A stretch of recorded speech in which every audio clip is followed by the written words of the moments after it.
So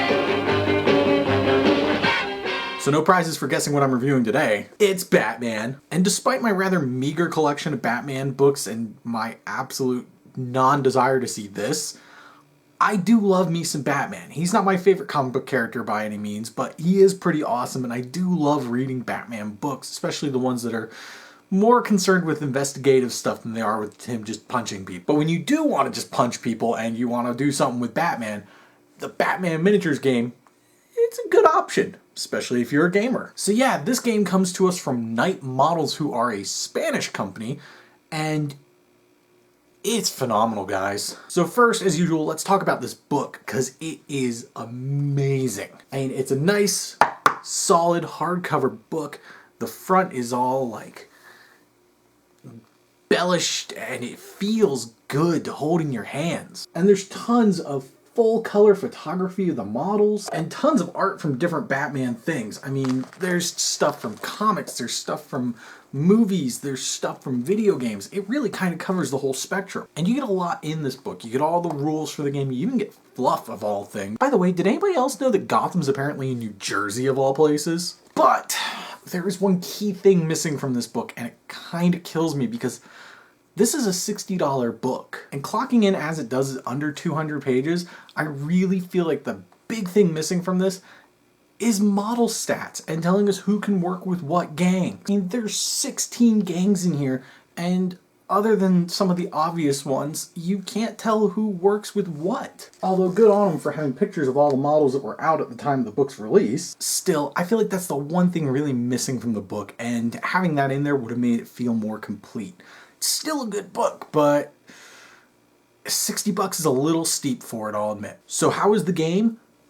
Phenomenal. It's inventive and it's creative. Every model has their set of attributes, and you get action tokens based on a model's willpower score, and you distribute those tokens to their attributes, and that tells you what they get to do that turn. There's a lot of pre-planning and thinking ahead, and you can use tokens to do different things. You can use movement tokens to do different types of movement, you know, running and jumping and dodging and all sorts of cool stuff. You can use melee combat tokens to punch people and block punches, and it's really, really cool, and there's so much thought and pre-planning, and I love that. Now, this does lend to the downside that there's a lot of stuff to remember. I mean, the basic rules are pretty simple, but there's so many things a model can do that it can get a little confusing, which is why it's good that it's a skirmish game, and you really only have to worry about a couple of models ever at a time. But I do like the way the game went. I do like that it gives the game a unique feel, and it makes the game feel like its own. It doesn't feel like it's copying anything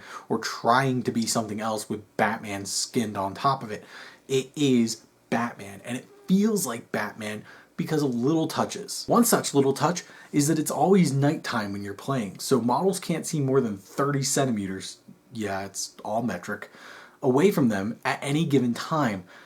But you place street lamps and such when you're setting up the table that illuminate areas that make models easier to see, and you can throw flares and do all sorts of cool stuff, and models have flashlights and they can spot people, and it's a really cool mechanic and it adds a lot to it. And the fact that it's all set in an urban environment really makes the game feel alive, because you can climb up on top of gargoyles and jump down and grappling hook and do all sorts of stuff. It gives the game a very comic book and very cinematic feel. Another key thing is that firearms aren't grossly overpowered. Yeah, they hit hard, but you have limited ammo in every ranged weapon in the game. So a guy with an assault rifle isn't just going to dominate everybody else on the table. He has to manage his ammo. He has to think ahead as to what he's going to do and who he wants to shoot. The other thing I really like about this game is that it's very objective based. I think there's only one scenario in the book that's just beat the crap out of each other for a few turns. Pretty much all of the scenarios in here are 100% objective based. You're always trying to reach an objective in your opponent's deployment zone or get to this thing at the center of the town. And it's very fluid and you're trying to do stuff, and you get to pick what kind of objectives you put down, and different objectives will give you different victory points if you hold them, but you lose victory points in some of them, and your opponent can gain victory points, and there's a lot to it. And this is where firearms really come in, because one of the objectives that you can place is an ammo dump, and models standing next to it can spend an action and spend some action counters to reload their ammo capacity. So pre-planning, again, plays a big role in this game, and I love that. Now, I'd be remiss to talk about a miniatures game and not talk about the miniatures. And guys, these are some of the best models on the market. I mean, check these bad boys out. I mean, holy shit. These things are amazing, and they're great detail, and they look cool, and they're covering everything. I mean, there's like 5 different Batman models. Because you can pick anything from like Adam West to the video games to the Nolan Batman to Frank Miller's Batman. I mean, there's so many options and so much variety that if you like one aspect of the Batman universe, you know, if you like the Arkham games, which, you know, why wouldn't you? They're fun games. You can build crews based on that.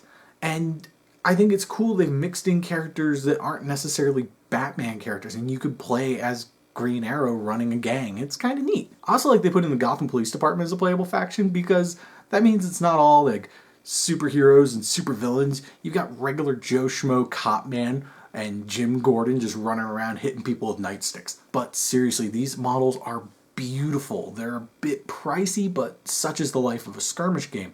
The detail on them is phenomenal. And like I said, there's so many options. There's so much variety. You cannot go wrong. You can pick from anything, no matter what fan of Batman you are, with the exception of the animated series. Obviously, I understand why, but I'm still going to be a little bitter about it because that is Batman to me. Also, dear God, I really, really, really hope they don't make a Jared Leto Joker, because this is terrible looking. So, is Batman a good game? Is it worth investing in? Yes. In the grand scheme of things, this is a phenomenal game with amazing miniatures, but it is a bit pricey. I mean, this book is great, but it's not $60 great. But if you and a friend are huge Batman or even just DC fans, definitely check it out. Pick up a couple of starters. One of you grabs the rules, grab some dice, and go for it. And this is a plug I don't normally give, but because Night Models doesn't tell you who can work in what gangs, big plug to Bat Builder. It's an online gang building website for Batman miniatures game, and it's free and it's awesome because it lets you see who you can take and it lets you get an idea of who you want to buy for your forces. And it's something that Night Models should really heavily endorse. So yeah, that's Batman miniatures game. 3 months late. So guys, thanks for watching. I hope you've enjoyed. Be sure to keep it here for more videos. Also be sure to check us out on Facebook and Twitter by following the links below. I hope you enjoy the new digs, and really sorry that I've been gone for 3 months.